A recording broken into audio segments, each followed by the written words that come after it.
नमस्कार सर। नमस्कार। सर क्या नाम है आपका? हरिवंश राय मधुकर।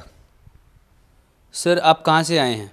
हम बिहार वैशाली ज़िले से कटहरा ग्राम से आए। सर आप क्या काम करते हैं? हम तो ऐसे कलाकार थे। आकाशवाणी पटना रेडियो स्टेशन से लोकगीत गाते थे। दूरदर्शन से भी हम लोकगीत गाते रहे हैं। अभी इन दिनों हम अध्यात्म से जुड़ गए, तब से ही हम गाना बजाना छोड़ दिया। सर संत रामपाल जी महाराज जी से नाम दीक्षा लेने से पहले आप क्या भक्ति साधना करते थे? हम अध्यात्म से जुड़े हुए थे और प्रभु परमात्मा के पाने की चेष्टा से, लगन से मैं कई मत पथ में गया, जहाँ हमको इस जिज्ञासा से गए कि हमको प्रभु परमात्मा की जानकारी होगी।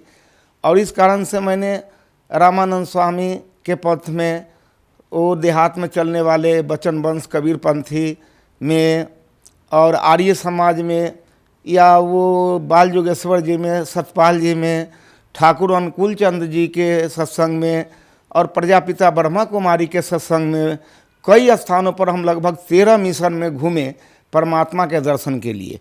लेकिन कहीं से हमें कुछ प्राप्ति नहीं हुआ। कोई तो आंख बंद करने को कह दिया, कोई कहा ध्यान लगाओ, कोई कहा कर्म नेवली करो, कोई कुंडलियां जागृत करने को कह दिया, किसी ने कहा कि वो नाक के ऊपर दोनों दृष्टि जमा करके देखो, भगवान का दर्शन होगा। बहुत हम परेशान में पड़ गए। देखा कि हर जगह वही बात है, ठगी की बात हो रही है। तब हमें कान में एक शब्द मिला, निरंकारी मिशन का। जो निरंकारी मिशन 1992 में बहुत कम जत्थे में था, और उस समय जब हमारे ध्यान में आया निरंकारी मिशन, तो उसमें हमने जाकर के ज्वाइन किया। ज्वाइन करने के बाद में हमें जो ज्ञान दिया गया, कहा गया कि यहाँ प्रभु परमात्मा का दर्शन होता है, और इसी जिज्ञासा से हम उनके पास जाकर के बैठ गए। पहले तो उन्होंने 5 प्रण कराया और कहा कि ये 5 प्रण के बाद प्रकृति का वो नाम गिनाया, सूरज चांद सितारे ये सब भगवान नहीं है, और ये तन मन धन सब परमात्मा का है।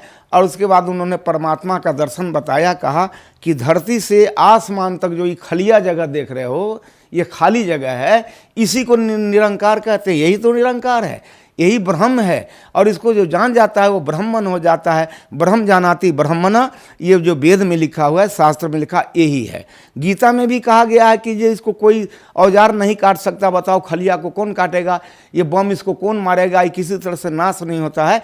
यही परमात्मा है, और इसी को मैं सच्चा मान करके इसकी भक्ति करने लगा।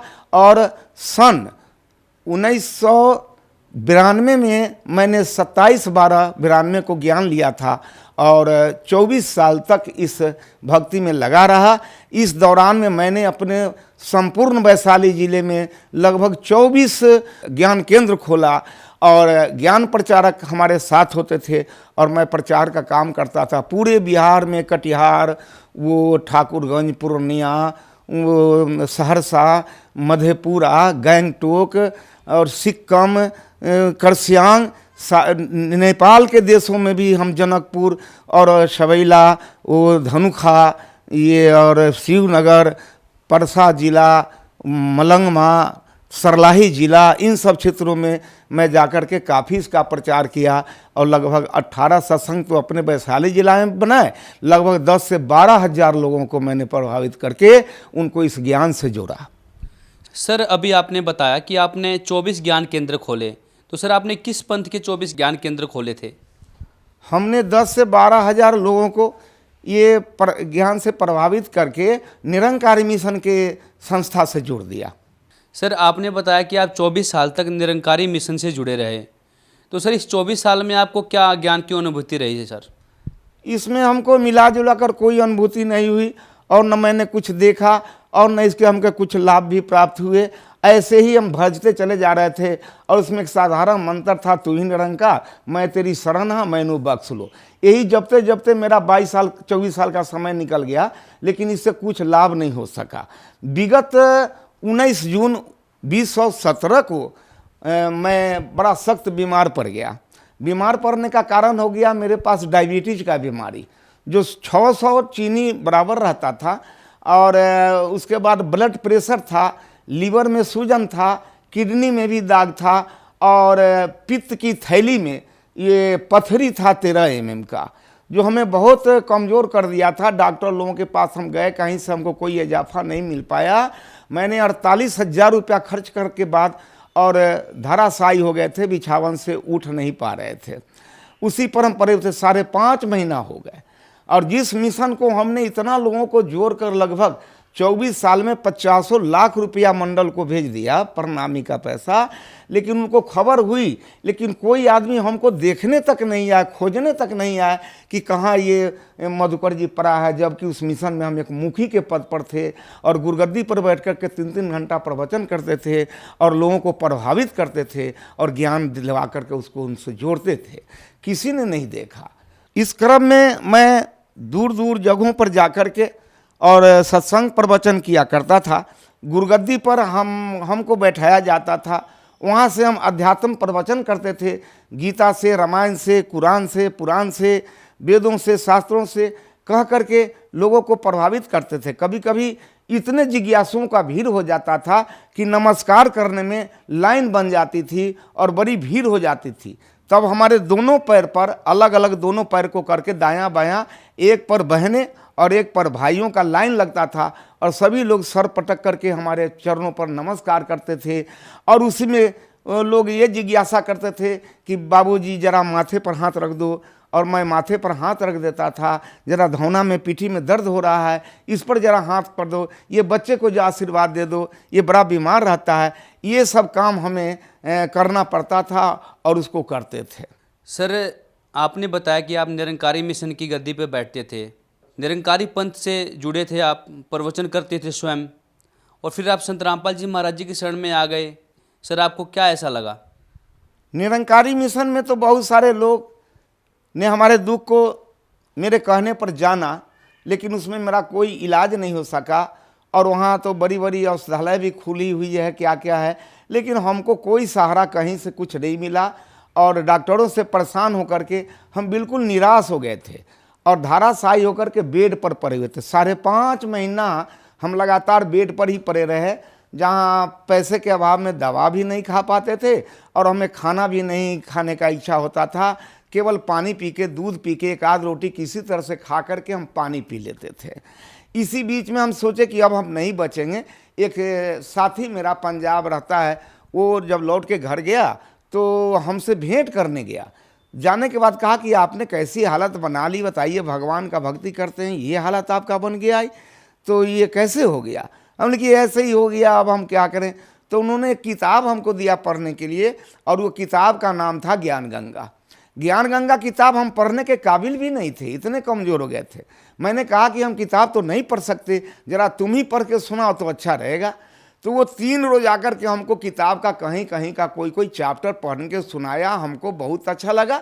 अब किसी की किडनी खराब है और उनका डॉक्टर इनकार कर रहा है, कहता है 4 लाख रुपए लगेंगे, और वो बताना कि नहीं मेरा किडनी ठीक हो गया सतगुरु रामपाल जी की कृपा से। किसी का लीवर खराब है, किसी के स्तन में घाव है, ममाद निकल रहा है, परेशान है, किसी के पेट में दर्द है, लगता है कोई भीतर दांत काट रहा है। ऐसे ऐसे बहुत सारे रिपोर्ट आए। तो मुझे पहले तो धीरे धीरे इस पर विश्वास होने लगा। हमने सोचा कि अब मैं क्या करूं, हम भी अब वहाँ कुछ फ़ोन करके पता करना चाहते हैं। तो उन्होंने कहा कि पता है इसका? तो हाँ, फ़ोन नंबर है। हमने कहा कि रुक जाओ, आज रात में हम सतगुरु रामपाल जी महाराज से हम बात करेंगे, तब हम कल आपको कुछ बताएंगे। तो उन्होंने कहा कि कैसे बताइएगा, वो तो जेल में रहते हैं। हमने कि हम भी तो गुरु की सेवा कर रहे हैं 24 साल से, और ये सतगुरु हैं तो ज़रूर हम पर कृपा करेंगे, मुझे विश्वास है। ऐसा सोचकर मैं रात में 9 बजे खाना उना खा करके जब सोने गए तो हम तो कुछ जानते नहीं थे। हम तो केवल इनका नाम सुनते थे और किताब में फ़ोटो देखा था। इन्हीं के फ़ोटो को हमने कहा सतगुरु रामपाल जी महाराज की जय, रामपाल जी महाराज की जय, 5 बार यही जयकारा लगा करके हम हाथ जोड़ करके प्रार्थना किया कि हे सतगुरु रामपाल जी महाराज, आपकी बहुत सारी प्रशंसा इस किताब के अंदर मैंने सुनी है। बहुत सारे लोगों का बीमारी भी ख़त्म हो गया है, मेरी भी बीमारी ख़त्म करो और मुझे भी ठीक कर दो। अगर ऐसा कर दोगे तो शेष जीवन जो मेरा बचेगा ये हम आपके चरणों में बिताएंगे, आपके चरणों में भक्तों की सेवा करके अपना जीवन बिताएंगे। और ऐसा करिए कि मैं बहुत दुखी हो गया हूँ, अगर ठीक करना है तो आज रात में आकर के आज रात भर में ही हमको ठीक कर दीजिए, 2 4 10 रोज लगाइएगा तब इस चीज़ को हम नहीं मानेंगे। ऐसा प्रण करके हम सो गए। कई दिन नींद भी नहीं आ रही थी, उस दिन नींद भी बहुत अच्छा पड़ा। 3:30 बजे भोर की बात है कि हम जहाँ सोए हुए थे उसी में निरंकारी आश्रम चलता था, हर रविवार को सत्संग चलता था। तो रात में 3:30 बजे ये सतगुरु रामपाल जी महाराज वहाँ पहुँच गए। सादा पैजामा, हाफ कुर्ता, गमछा रखे हुए और कुर्ते का रंग थोड़ा हल्का गेरुआ रंग का पहने हुए, हाफ कमीज, और कुर्सी खींच करके उसी जगह बैठ गए। कुर्सी के खींचने का आवाज़ हमको कान में मिला और तब आवाज़ सुन करके हमारी आँख खुल गई। हम देखते हैं कि अरे कुर्सी कौन खींचा। देखते हैं कि सामने में सतगुरु रामपाल जी महाराज बैठे हैं। जैसे वो बैठते हैं उसी तरह से एक पैर पर दूसरा पैर रख करके दोनों हाथ एक साथ करके, लगता है जैसे कोई मंत्र कर रहे हो या कुछ कर रहे हो, बैठे हुए हैं। मैंने सोचा कि मैं स्वप्न देख रहा हूँ कि वास्तव में जागृत अवस्था में हूँ, यह समझ में नहीं आया। और मैं उनके चरणों में जाकर के नमस्कार किया। फिर उन्होंने पूछा बड़े प्यार से कि बेटे क्यों बुलाए हो हमको। हमने कहा कि दास तो सब 9 बजे रात में ही सब बात आपके चरणों में रख के सो गया है, आप तो अंतर्जामी भी हैं, आप यहाँ आ भी गए, अब हमसे क्या पूछ रहे हैं कि क्या बोला। तो नहीं, तुम ये बोला कि हमको ठीक करना है तो रात भर में ठीक कर दीजिए, और नहीं तो 2 4 रोज में करेंगे तो हम नहीं मानेंगे। हम कि जी सरकार ऐसा तो दास बोला है, अब मरता क्या ना करता, बीमारी को तो लाजिम है अच्छा होने का, इसी तत्परता में हम आपके सामने ऐसा बोला है, हो सकता है गलती ही हो गई है, तो आप पिता तुल्य हैं, पिता है ही, आप हमारे माफ़ी करके और हमको ठीक कर दीजिए। हम तो फिर भी यही कहेंगे। हंसने लगे, कहे कि बेटे तुम्हारे सर पर बहुत सारे भार हैं, बहुत सारे बोझ लाद लिया तुम, ये बताओ तुम्हारे चरणों में कितने आदमी का सर गिरा है। हमने कहा इसकी कोई गिनती नहीं है, अनगिनत है। वो 50 हजार लाखों लोग इस पर माथा पटके होंगे, इस चरण पर, इसका कोई ठिकाना नहीं है। अब बताओ इतने दिन का जटिल बीमारी तुम कहता रात भर में ठीक कर दो, ठीक तो हो जाओगे। तू नाम दीक्षा ले ले, भक्ति कर, मर्यादा में रह, तू ठीक हो जाएगा। और मेरे पास आ गया तो मैं कुछ होने वाला नहीं, घबराओ नहीं। और ये सब पूछ करके और हमको कहे कि जब ठीक है, जब ऐसी ही बात है तो फिर कल से तू ठीक हो जाओ। ऐसा कह के हमारे सतगुरु रामपाल जी महाराज जो आकर के हमको बताए और वहाँ से चले गए। जाने का भी क्रम देखा तो अद्भुत लगा हमको, जैसे हनुमान जी एक पैर नीचे सीधा करके और एक पैर मोड़ करके और ऊपर दक्षिण की दिशा में इस तरह से उड़ गए। बहुत देर तक हम खड़ा होकर देखते रह गए जब तक आंख से ओझल नहीं हुआ, और दक्षिण दिशा की तरफ वो चले गए। मैं फिर चौकी पर बैठ गया, जो 6 महीना से उठ नहीं पा रहा था, खा नहीं पा रहा था, चहल टहल नहीं पा रहा था। मैंने अपने बाजू पर बाजू रख के अंदाज किया कि मेरी क्या हालत है, तो मैं अपने में बहुत दुरुस्ती पाया, ताकत पाया, और हमको लगा कि कोई नई ताजगी आ गई। और मैं बिछावन पर से उठ करके, सामने मेरा रोड है, उसी रोड पर चला गया और 4 किलोमीटर पैदल हम चले गए, घूम करके टहल के 4 किलोमीटर चले आए। मैंने गऊओं को बांध दिया पानी डाल करके, और उसको बांध करके नादी पर खाने के लिए लगा दिए, अपना मुंह भी धो लिया और स्नान भी कर लिए। फिर पत्नी के पास आए तो हमने कहा कि, तो देख करके बोली कि क्या कर रहे हैं आप, कहीं मुंह के भरे गिर जाओगे, तुम्हारा 6 महीना से बीमारी आदमी है, कौन सा नाटक कर रहे हैं। हम नाटक नहीं कर रहा हूँ, हमारे पास अभी सतगुरु रामपाल जी महाराज का दर्शन हुआ, वो आए थे और आकर के हमको ठीक होने का वरदान दे दिया कि कल से तुम ठीक रहोगे, इसलिए मैं आया हूँ, आज मुझे खाना बनाकर खिलाओ। तो कहा कि जो आदमी खाना नहीं खा रहे हैं, 3 महीना से खब्बे न करते हैं, कोई चीज़ खाना देते हैं तो बिगड़ जाते हैं, गुस्सा करते हैं, अभी खाना कैसे खा लीजिएगा। हमने खिलाओ ना, हमको बहुत भूख लगी है महाराज, हम खाना खाना चाहते हैं। वो खाना बनाने लग गई और हम उस दिन से प्रतिदिन कुछ न कुछ अच्छे ही होते जा रहे हैं, अच्छे ही होते जा रहे हैं। मैंने 13 रोज रास्ता देखा कि मैं ठीक तो हो गया हूँ, नाम दान लूँ कि नहीं लूँ, ये टेम्पोररी ठीक हुआ हूँ कि परमानेंट हो गया हूँ, ये मुझे पता नहीं चल रहा था। तो हम 13 रोज इसका इंतज़ार किया, 13 रोज बिल्कुल मैं ठीक ठाक रहा, 14वां रोज भी ठीक रहा। तब जा कर के हम, ये 2 अक्टूबर की बात है, रात की घटना है, 15 अक्टूबर को मैंने जाकर के नामदान केंद्र में वहाँ समस्तीपुर, ठाड़ा, गोपालपुर में नामदान ले लिया। जब ये ज्ञान को मैंने देखा तो मैं तो दंग हो गया। वो जहाँ जहाँ लोग बताते थे, किसी ने कहा कि ये श्वास चल रहा है ये भगवान है, किसी ने आंख जांच दिया कहा इसमें लाइट आता है सो भगवान है, किसी ने ऊपर ताकने को बताया, किसी ने कान मूंदने को बताया, और यहाँ जो ज्ञान बताया गया कि नहीं नहीं प्रभु साकार है और इसको तू देख लो। जब इस ज्ञान को मैंने देखा तो मैं दंग रह गया और हक्का बक्का हो गया कि दुनिया में कैसे कैसे लोग किस किस तरह के भगवान दिखलाते हैं, ना जाने कहाँ कहाँ से चुन चुन करके कैसे कैसे भगवान लेकर के दिखलाते हैं। कोई नकली भगवान दिखलाते हैं, कुछ करते, सब को देखते देखते हमको यहाँ समझ में आया कि असली भगवान ये है। और उन्होंने कहा कि कबीर इज गॉड, यही है कबीर, इसको देखो। और इसका प्रमाण ऋग्वेद में बताया, और इसका प्रमाण अथर्ववेद में बतलाया, इसका प्रमाण गीता में भी बतलाया, इसका प्रमाण वो शास्त्रों में बतलाया, उपनिषद तक में बतलाया, और देवी भागवत पुराण में भी बतलाया। सबको समझा बुझा करके सत्संग करा करके तब मुझे ज्ञान दिया। और ज्ञान लेने के बाद मैं बड़ा प्रसन्न हुआ। मेरे कलेजे में ये पित्त के थैली में जो पत्थर था, वो पत्थर का दर्द कभी कभी हमको होता था। जब हम सेकेंड बार पेशी में यहाँ आए हिसार फरवरी महीने में, तो वहाँ से हम चले आए। ट्रेन में हमको वो दर्द होने लगा, दर्द से हम बेचैन हो गए। हम किसी तरह से हिसार पहुँच गए, वहाँ पेशी लगाए। लौटने के बाद भी हमको खाने की इच्छा नहीं हो रही थी। हमको लगा कि फिर पहले जैसा बीमारी हो गया और ये दर्द हो गया। हमारे साथ के लोग बहुत खाने को प्रयास किया, हमने ये कुछ नहीं खाएंगे, मेरा तबीयत ठीक नहीं है। जब दिल्ली से बिहार जाने के क्रम में 5-6 स्टेशन जब आगे गाड़ी बढ़ गई कानपुर के लगभग, तो रात में एकाएक वो रामपाल जी महाराज सतगुरु फिर ट्रेन में आए। और मैंने देखा कि वो आए, आने के बाद में लगता था कि वो किसी को खास व्यक्ति को खोज रहे हैं। आते आते मेरे बेड के पास चले आए। सीट पर मैंने खिड़की की तरफ सिर करके सोया हुआ था, चित्त पड़ा हुआ था। वो सीधे दोनों हाथ को इस तरह से बनाए हुए आए और मेरे कलेजे में दोनों हाथ को घुसेड़ दिया। जब हाथ इसमें घुसेड़ दिए तब हम देखते हैं कि नहीं, एक खुला मड़ई में हम पड़े हुए हैं, मेरा लाश पड़ा हुआ है, और उसमें से हम निकल कर 2 हाथ की दूरी पर अलग बैठे हुए हैं, और मेरे लाश में ये दोनों हाथ समा दिया। वैसा वैसा वहाँ 5-6 लाश और पड़ी हुई थी, जिसको देखकर यह प्रतीत होता था कि मेरे बाद इन सब लाशों का भी ऑपरेशन होगा।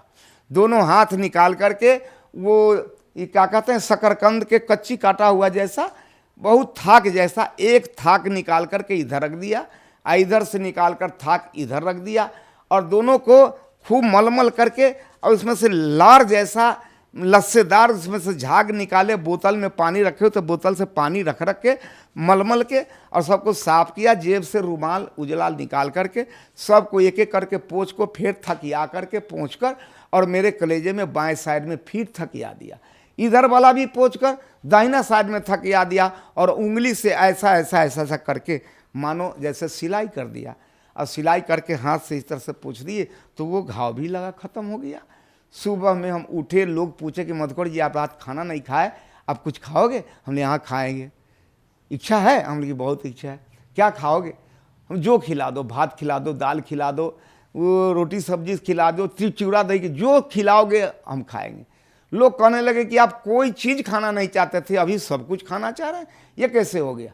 तो हमने कहा कि नहीं नहीं, अब जो बीमारी मेरा था ये सतगुरु रामपाल जी की कृपा से ये अब ख़त्म हो गया, हमको अब लगता है ख़त्म हो गया। तो मेरे चलते ये लोग रोहतक में गाड़ी पर से उतर गए। हमने बड़ी भूख लगी है, खिलाओ। तो रोहतक के स्टेशन पर उतर गए और हमको प्लेटफार्म पर और लोगों को छोड़कर ये लोग आश्रम में गए, और वहाँ से मेरे लिए प्लेट दाल भात तरकारी सब्जी सब ले करके आए, और मैंने भरपेट भोजन किया, दाल भात तरकारी सब्जी खाया। वहाँ से हमें चैन आ गई। फिर लौट करके गए तो रास्ते में ये लोग फिर पटना में दही चूड़ा भी खिलाया, भूजा भी खिलाया, सारे सामग्री को खिलाया, और उस दिन से हम बिल्कुल ठीक हो गए। अब हमको लगता है कि वो दर्द भी हमको अब स्वप्न के रूप में भी कोई महसूस नहीं होता है कि दर्द हो रहा है या नहीं हो रहा है। वो लगता है अब है ही नहीं, वो पत्थर उथर सब खत्म है सतगुरु रामपाल जी महाराज की कृपा से। सर एक बात बताइए, आप 24 साल से निरंकारी मिशन से जुड़े हुए थे, यहाँ तक कि आप गुरुपद पे थे और आप वहाँ पर प्रवचन भी देते थे। लेकिन फिर आप संत रामपाल जी महाराज के शरण में आए। संत रामपाल जी महाराज जी के ज्ञान में और निरंकारी मिशन के ज्ञान में आपको क्या भिन्नता नजर आई सर? निरंकारी मिशन के ज्ञान में और ये संत रामपाल जी के महाराज के ज्ञान में बहुत अंतर आया, क्योंकि यहाँ स्पष्ट रूप से बताया जाता है और वहाँ एक मानने की बात कही जा रही है कि मानो, ये मान लो कि यही भगवान है, यही खलिया है सो भगवान है। और यहाँ जानने की बात कही जाती है कि जानो कि ये भगवान है। यहाँ दिस की बात है, यह की बात है, वहाँ दैट की बात बताई जा रही है कि वह भगवान है। अब पता नहीं वो कहाँ है, सात आसमान के ऊपर है या नीचे है, क्या है नहीं है, कुछ भी नहीं है। सर, जो श्रद्धालु आपको देख रहे हैं और जो श्रद्धालु निरंकारी मिशन से अभी भी जुड़े हुए हैं, आप उन्हें क्या संदेश देना चाहते हैं? जैसे कि दास 24 साल अपने जीवन का मूल समय, जवानी का समय इस निरंकारी मिशन में फंस करके कहाँ कहाँ अपने पूरे बिहार के बाहर भी, नेपाल के देशों में भी जाकर के कई जगह स्थानों पर जाकर के प्रचार प्रसार किया। अपना जीवन तो गंवाया, लेकिन अपनी खुद रक्षा नहीं कर सका। आप लोगों को मालूम है, अच्छी तरह आप जानते हैं कि पिछले वर्षों में निरंकारी मिशन के प्रवर्तक सम्राट मुखिया, जो जिनके द्वारा ये सत्संग का कार्यक्रम चल रहा था, वो खुद ही ये डेनमार्क में 4 चक्के गाड़ी पर एक्सीडेंट होकर के मर गए। दास को बड़ा झटका लगा कि जिनके भरोसे पर मैं मोटरसाइकिल चलाता हूं और उनका नाम लेता हूं कि हे परमात्मा आप मेरी रक्षा करो, आप मेरी रक्षा करना, उनके नाम पर मैं खुद गाड़ी चलाता हूं और जो गाड़ी से एक्सीडेंट करके मर गए तो मेरा क्या होगा, मेरी रक्षा कौन करेगा? और मेरे जेहन में ये बात आया कि जो स्वयं का मक्खी नहीं उड़ा सकता वो मेरा कुकुरमाची क्या उड़ा देगा। और बड़ा ठेस पहुंचा मुझे, और तब से मैं संकल्प लिया कि नहीं नहीं नहीं, इस मिशन को तो कल छोड़ना है। अभी भी हमारे जितने इसके अंदर में बैठे हुए लोग, चाहे संसारिक हों या जगत हों या भगत हों या हमारे निरंकारी मिशन के लोग हों, मैं उनसे ही प्रार्थना करूंगा कि मेरे जैसे सोचा बेचारी करके, बिना जाने बिना पहचाने झूठी बड़ाई करके अपना 24 साल का जो मैंने जीवन नाहक में बर्बाद कर दिया और बीमारी का शिकार बन गया, लेकिन कोई मेरी हाल पूछने के लिए नहीं आया कि तुम्हारी क्या हाल है। कोई 10,000 रुपया मेरा मदद नहीं कर सका। ऐसे जगह पर मैं पड़ा हुआ था। इसलिए हम फिर पुनः आपके श्रवण शक्ति में ये आवाज़ को पहुंचा रहे हैं कि आप नकली से बच करके असली में आकर के सतगुरु रामपाल जी के शरणों में आकर के अपना हर तरह से अपना कल्याण करें। सर, आपको पूरा विश्वास है कि आपके गुरु संत रामपाल जी महाराज जेल से बाहर आएंगे? क्या निर्दोष है? पूरा विश्वास है। जब हमारे इतने बड़े बीमारी से वो हमको निकाल सकते हैं, हमारे पित्त के थैली में से पत्थर निकाल सकते हैं हाथ पेश करके बिना छुरी का। डॉक्टर कह रहे थे कि चाकू लगेगा तुम मर जाओगे, तुम तो चीनी का बीमारी है। तो जब हमको निकाल सकते हैं, हमको उठाकर खड़ा करा सकते हैं, हम कैसे समझे कि जेल में है? अगर जेल में होते तो मेरे पास, मेरे बिस्तर के नज़दीक जाकर कैसे बैठ जाते, मेरी हाल कैसे पूछ लेते और कैसे कहते कि जाओ तू कल से ठीक हो जा। अगर वो जेल में होते तो कैसे निकल करके चले आते। आज मैं मोटरसाइकिल चलाता हूं और सत्संग में जाता हूं, हर काम मैं कर रहा हूं उनके कृपा से। तो क्या वो बाहर आएंगे? ये बड़ी बात है। इस हमारे साथ जो घटना घटी इससे बहुत छोटी बात है। वो यहाँ आकर के ही रहेंगे और उसमें ज़्यादा दिन नहीं है, बहुत शीघ्र ही आएंगे। सर, यदि कोई श्रद्धालु आपसे बात करना चाहें तो क्या आप अपना फ़ोन नंबर बता सकते हैं? हाँ, बिल्कुल बता सकता हूँ। मेरा फ़ोन नंबर है, लिखिए, 80 5 12 90 7 90। सर, संत रामपाल जी महाराज जी से यदि कोई श्रद्धालु नाम दीक्षा लेना चाहे तो कैसे ले सकते हैं? ले सकते हैं। अभी उनके बहुत सारे चैनल चल रहे हैं, जिस चैनल पर इनका प्रोग्राम बराबर होते रहता है, शाम में होता है, दोपहर में होता है, तो आप उस पर ध्यान देंगे तो चैनल चलते हुए वो नीचे में उनका फ़ोन नंबर आता है, जहाँ जहाँ उनका आश्रम, सतलोक आश्रम, और उसका फ़ोन नंबर उस पर नीचे लिखा रहता है। उसी फ़ोन नंबर को आप नोट कर लीजिए और उसी फ़ोन नंबर से आप पूछ लीजिए, आपको बता दिया जाएगा कहाँ एरिया है, किस जगह रहते हैं, आपके नज़दीक में कौन सा नामदान केंद्र नज़दीक पड़ेगा। वहाँ जा कर के आप आसानी से ज्ञान ले सकते हैं, नामदान ले सकते हैं और अपने जीवन को बदल सकते हैं, अपने जीवन को सुहेला कर सकते हैं। आप जिस वासी देश का हैं, अपने देश को आराम से आप जा सकते हैं। आपको पहुंचाने वाला आपको सारथी मिल गया है, आपको पहुंचाने वाला वो सतगुरु रामपाल जी मिल गया है, जो इस आत्मा को अमरलोक पहुंचाता है। बहुत बहुत धन्यवाद सर। धन्यवाद।